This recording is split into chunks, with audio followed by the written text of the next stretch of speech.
Sallallahu ala Muhammad, sallallahu alaihi wasallam, sallallahu ala Muhammad, sallallahu alaihi wasallam. Ada wa nafa'ana bihi wa bi'ulumihi bid-dharaini amin.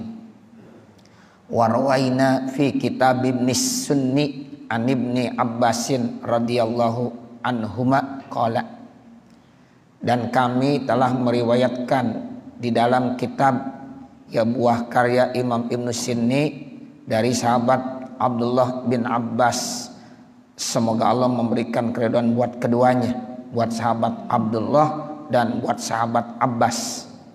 Qala Rasulullah sallallahu alaihi wasallam, Rasulullah sallallahu alaihi wasallam bersabda, man qala idza asbaha, siapa-siapa yang berkata, membaca ya ini doa apabila di pagi hari, Allahumma inni asbahtu minka fi ni'matin wa afiyatin wasat, ada yang baca wasatrin ya.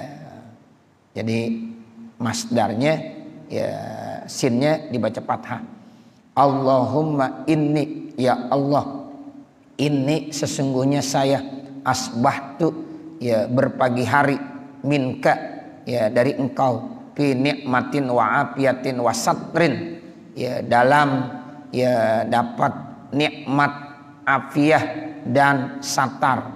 Artinya satar itu dapat ya hijab, ditutupin segala ya keaiban-keaiban yang ada dalam diri kita. Tuh setiap pagi kita dikasih nikmat sama Allah. Kemudian setiap pagi kita dikasih afiyah sama Allah. Setiap pagi kita ditutupin dari keaiban-keaiban. Fa'atim ni'mataka, maka sempurnakanlah ya, fa'atim ni'mataka alayya, maka sempurnakanlah nikmat engkau kepada saya, wa afiyataka, dan juga afiyah engkau kepada saya, wasat roka, dan juga penutupan ya keaiban engkau kepada saya, di dunia wal akhirati, dan di akhirat. Nah ini dibacanya salah samaratin, sebanyak 3 kali ya. Jadi kita baca ya kalau pagi hari 3 kali, Allahumma inni asbahtu minka fi ni'mati wa afiyati wasat fa'ati ma ni'mataka alayya wa afiyataka wasat raka fid dunya wal akhirah. Nah itu dibaca 3 kali. Nah ini juga ya terdapat dalam Mirdul Latif. Salah samaratin dibaca 3 kali iza asbaha, apabila orang itu ya sudah berada di pagi hari, wa iza amsa, dan apabila orang itu juga nanti berada di sore hari. Jadi pagi dibaca, sore juga dibaca, masing-masing 3 kali. Nah kalau dibaca begitu ya apa yang akan Allah berikan? Kana haqqan 'alallahi ta'ala ayyutimma alaihi, maka berhak atas Allah Subhanahu wa taala untuk menyempurnakan buat orang tersebut yang membacanya. Jadi nikmat yang Allah berikan disempurnakan, afiyah yang Allah telah berikan disempurnakan, bahkan Allah tutupin keaiban-keaibannya secara sempurna dunia dan akhirat. Wa rawaina fi kitab Tirmizi wa Ibn Sunni, dan kami telah meriwayatkannya di dalam fi kitab Bait Tirmizi wa Ibn Sunni, di dalam 2 kitab Imam Tirmizi dan kitab Imam Ibn Sunni. Anis Zubair ibn al-Awwam, ini riwayat datangnya dari sahabat Zubair bin Awwam radhiyallahu an. Ya, ada salah seorang sahabat Nabi namanya Zubair bin Awwam. An Rasulillah sallallahu alaihi wasallam, yang datangnya dari Rasulullah sallallahu alaihi wasallam, qala, Rasulullah bersabda, ma min sobahin yusbihul ibadu illa munadin yunadi, tidaklah dari setiap pagi saat hamba-hamba Allah berpagi pagi kecuali nanti ada yang manggil-manggil. Jadi ini kita sebagai hamba Allah setiap pagi katanya ada yang manggil-manggil. Ya, suaranya apa? Subhanal Malikil Kudus. Tuh. Jadi setiap pagi tuh ya ada suara yang manggil-manggil. Subhanal Malikil Kudus. Maha suci Allah, yaitu raja yang begitu suci. Wa fi riwayat Ibnu Sunni, dan di dalam riwayat Imam Ibnu Sunni, illa soroha sorihun. Jadi setiap pagi pada saat hamba-hamba Allah ya itu berpagi hari, maka ada teriakan-teriakan. Soroha sorihun. Jadi ada yang berteriak. Ayyuhal khalaiku, tuh teriakannya begitu. Wahai segenap makhluk-makhluk Allah, sabbihul, ya maka bersihkanlah, sucikanlah, ya sucikan al-malikal kudusa, yaitu raja yang maha suci. Tuh, jadi ada suara begitu, kita disuruh mensucikan. Makanya kita kalau sholat subuh ada yang menjelaskan tuh para ulama baca surah-surah yang awalnya sabbah ke sabbihis ke, pokoknya ada awalnya sabbaha lillahi sabbihis. Nah itu jadi disunahkan setiap pagi, karena memang ya setiap pagi itu ada nanti yang manggil-manggil Subhanal Malikil Kudus, atau dia bilang ayyuhal khalaik sabbihu al Malikal Kudusa. Gitu. Jadi kita disuruh mensucikan Allah Subhanahu wa taala. Nah, makanya salah satu surah yang terbaik yang dibaca pada sholat subuh itu ayat-ayat yang menerangkan apa? Ya, tasbih. Ya, jadi kita disuruh mensucikan Allah Subhanahu wa taala. Kan banyak tuh dalam Al-Qur'an yang ayatnya awalnya ada ya dari kata-kata sabbaha atau ya yusabbihu atau sabbih, terserah. Yang awalnya fi'il madi ada, coba lihat kan. Yang awalnya fi'il mudhari yusabbihu, ada yang awalnya fi'il amr sabbih. Sabbaha, yusabbihu, ada sabbih. Nah, itu ya katanya biasakan ya dalam surat-surat yang kita baca dalam sholat subuh. Nah itu ya surah-surah yang awalnya ada kata-kata sabbaha, yusabbihu atau sabbih. Wa rawaina fi kitab Ibnu Sunni, dan kami telah meriwayatkan dalam kitab Imam Ibnu Sunni an Buraidah, dari Buraidah radhiyallahu anhu qala, beliau berkata, qala Rasulullah sallallahu alaihi wasallam, Rasulullah sallallahu alaihi wasallam bersabda, man qala iza asbaha wa iza amsa, siapa-siapa yang mengucapkan pada saat pagi dan sore hari, diucapkannya Rabbiyallahu tawakkaltu alaihi la ilaha illa huwa alaihi tawakkaltu wa huwa rabbul arsyil azim la ilaha illallah al aliyul azim masya Allahu kana wa ma lam yasha lam yakun a'lamu annallaha ala kulli syai'in qadir wa annallaha qad ahata bi kulli syai'in ilma. Dibaca itu tuh. Nah, kalau dibaca itu summa mata, kemudian dia meninggal dunia, dakhalal jannata, maka dia akan masuk surga. Jadi kalau pagi sama sore dibaca itu tuh. Rabbi Allah, Tuhan saya adalah Allah. Tawakkaltu alaihi, saya bertawakal kepadanya. Tuh, tawakkaltu alaihi, saya bertawakal kepada Allah. La ilaha illahu, tidak ada Tuhan yang disembah dengan sebenar-benarnya kecuali Dia, Allah. Tuh, jadi hu itu nama lain dari Allah. Huwa, makanya ada orang zikir hu. Itu hu itu ya Allah. Ya, kan ada satu mubaligh yang bilang saya nggak pernah dengar tuh. Ya dalilnya mana tuh? Ya orang zikir hu. Nah, kalau ahli toriko ada. Ya, jadi hu itu maksudnya Allah. Itu dari la ilaha illallah, Allah Allah jadi hu.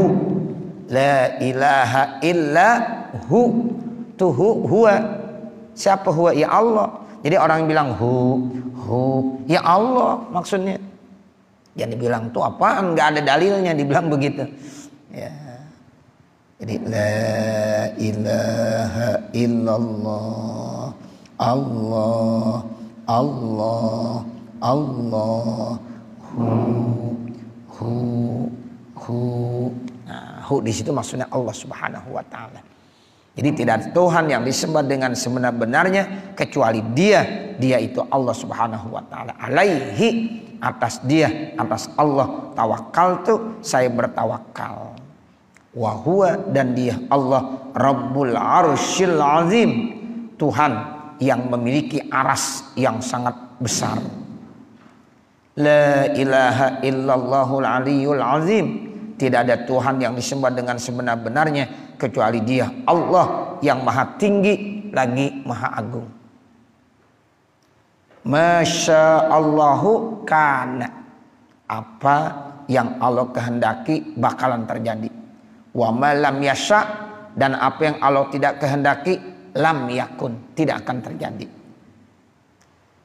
Tuh kita Masya Allah yakin banget tuh saudara. Masya Allahu kana wa ma lam yasha lam yakun.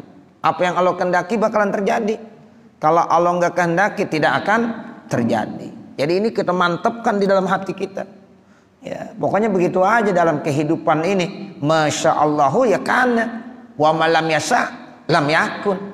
Singkat tapi padat ini maknanya. Masya Allah. Apa yang Allah kehendaki terjadi. Apa yang Allah nggak kehendaki tidak akan terjadi.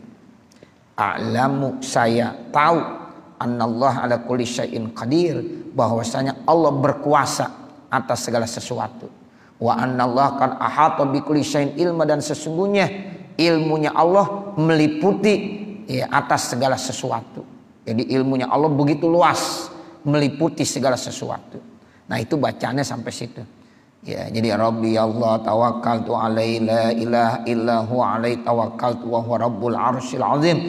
La ilaha illallahul aliyyul azim. Masya Allahu kana wa ma lam yasha lam yakun. A'lamu annallaha ala kulli syai'in qadir wa annallaha qad ahata bi kulli syai'in ilma. Nah, itu kata Rasulullah, siapa yang membaca kalimat tersebut kemudian dia meninggal di hari itu, ya dakhalal jannata, dipastikan dia masuk surga. Warwaina fi kitab Misni an Anasin radhiyallahu an, dan kami telah meriwayatkan di dalam kitab Imam Ibn Sinni dari Anas radhiyallahu an, anna Rasulullah sallallahu alaihi wasallam qala, sesungguhnya Rasulullah sallallahu alaihi wasallam bersabda, ayajizu ahadukum ayyakuna ka'abi domdomin, apakah salah seorang di antara kamu lemah, enggak mampu untuk menjadi orang seperti Abu Domdom gitu. Nabi bilang begitu. Kira-kira kamu mampu enggak ya untuk ya menjadi seperti Abu Domdom. Ini Abu Domdom istilah dari Rasulullah. Ya, Abi Domdom katanya. Sehingga para sahabat tuh ketika ya disampaikan begitu, sahabat jadi bertanya, responnya tuh langsung ya, ini Abu Domdom, apaan yang dimaksud Abu Domdom? Nah, seperti itu. Kan ini kalimat yang aneh gitu, nggak pernah didengar di telinganya para sahabat. Ya, mampukah kamu ya untuk menjadi Abu Domdom? Kalau maka mereka para sahabat tuh bapak saudara, para sahabat bilang begini, waman Abu Domdomin ya Rasulullah, siapa tuh yang dimaksud dengan Abu Domdom ya Rasulullah? Qala, lalu Nabi jawab, kana iza asbaha, Abu Domdom itu adalah yaitu hamba Allah yang kalau pagi-pagi dia membaca Allahumma inni qad wahabtu nafsi wa irdi laka, dibaca begitu ya, ya Allah, sesungguhnya saya sudah serahkan diri saya dan kehormatan saya kepada Engkau. Tuh, jadi dia munajatnya begitu. Ya Allah, ini diri saya, kehormatan saya sudah serahkan kepada Engkau semuanya. Terus dibilang, fala yastumu man satamahu, maka saya tidak akan mencaci manakala ada orang yang mencaci. Jadi kalau ada orang mencaci saya tidak akan balas dengan mencacinya. Wala yazlimu man zalamahu, dan dia tidak akan zolim, curang kepada orang yang sudah mencuranginya, menzoliminya. Kalau ada orang zolim kepada dia, ada orang curang sama dia kagak mau balas, nggak mau zolim sama dia, nggak mau curang sama dia. Wala yadribu man darabahu, dan dia juga tidak mau memukul kepada orang yang dia sudah memukul. Ya, dia udah mukul tapi dia nggak mau mukul. Tuh begitu, masya Allah. Ini tiap pagi dibersihkan dirinya begitu. Saya serahkan diri saya ya Allah kepada Engkau. Saya serahkan kehormatan saya kepada Engkau ya Allah. Maka saya tidak akan mencaci kepada siapa saja yang mencaci saya. Saya tidak akan berbuat zolim kepada siapa saja yang zolim kepada saya. Bahkan saya tidak akan memukul kepada siapa saja yang memukul saya. Tuh. Cakep gak nih orang begini? Cakep benar. Itu ahli sorga itu. Makanya kan dulu ada Nabi bilang di satu hadis, ya mungkin Bapak Saudara sudah baca itu hadisnya. Ya, jadi ada ya seorang yang datang di satu majlis. Ya, kata Rasulullah, ya itu adalah calon penghuni sorga. Itu orang yang datang tuh Nabi bilang itu calon penghuni sorga. Para sahabat-sahabat bingung tuh. Wah, hebat banget. Dia udah dikategorikan sebagai calon penghuni sorga sama Nabi. Ya, sampai-sampai ada salah seorang sahabat yang pengen tahu apa sih rahasianya. Sempat nginep dia 1 malam, 2 malam. Ya pengen mengetahui amalannya apa. Karena kata Nabi orang ini termasuk calon penghuni sorga. Ya ternyata di malam hari amalannya biasa aja. Menurut sahabat mungkin kalau malam tahajudnya lama. Mungkin dari jam 2 dia udah tahajud, udah bangun. Ternyata enggak, biasa aja. Sholat ya mungkin witir. Ya sholat tahajud ya 2 rakaat. Udah begitu aja biasa. Langsung sholat subuh berjamaah. Ya amalannya tuh enggak terlalu ya wah begitu biasa. Ya besok diteliti lagi. Ternyata begitu juga biasa aja. Sholat duha ya 2 rakaat, 4 rakaat. Sholat witir ya 3 rakaat. Sholat tahajud ya 2 rakaat. Ya itu begitu. Namun ketika ditanya terhadap orang ini, kamu saya pikir amalannya begini. Karena kamu itu termasuk calon penghuni sorga. Tapi amalan kamu ternyata ini saja. Sebenarnya ada lagi enggak? Itu orang, saudara, kalau setiap lagi mau tidur dibersihkan dirinya. Ya dibilang, ya Allah saya ya dari mulai pagi sampai ini malam ketika saya bergaul, bermuamalah, ya kemudian berinteraksi dengan macam-macam orang, ya dalam waktu yang saya mau tidur ini saya lepaskan diri saya, nggak ada dengki, nggak ada hasud, nggak ada suuzon, ya sama siapapun juga. Tuh. Setiap kalau mau tidur begitu dia. Pokoknya dia bebaskan dirinya, nggak punya sifat dengki, nggak punya sifat hasud, nggak mau marah, ya nggak mau suuzon sama siapa saja. Nah itu tuh yang jarang orang punya. Ternyata itu tuh yang membuat dia sebagai calon penghuni surga. Ini Abu Domdom begitu Bapak Saudara. Ya Masya Allah, kamu mampu nggak seperti Abu Domdom? Ya sahabat pada nanya Abu Domdom itu siapa? Ternyata itu. Kalau pagi hari itu subuh-subuh dia ya bangun, dia bilang tuh, ya Allah saya serahkan diri saya serahkan kehormatan saya semua kepada Engkau. Sehingga saya tidak akan mencaci siapapun orang yang mencaci saya. Saya tidak akan berbuat zolim kepada siapapun yang zolim sama saya. Bahkan saya tidak akan memukul kepada orang yang mukul saya. Tuh begitu. Kan cakep itu, bersih banget. Ya bersih banget jiwanya. Nah itu Abu Domdom.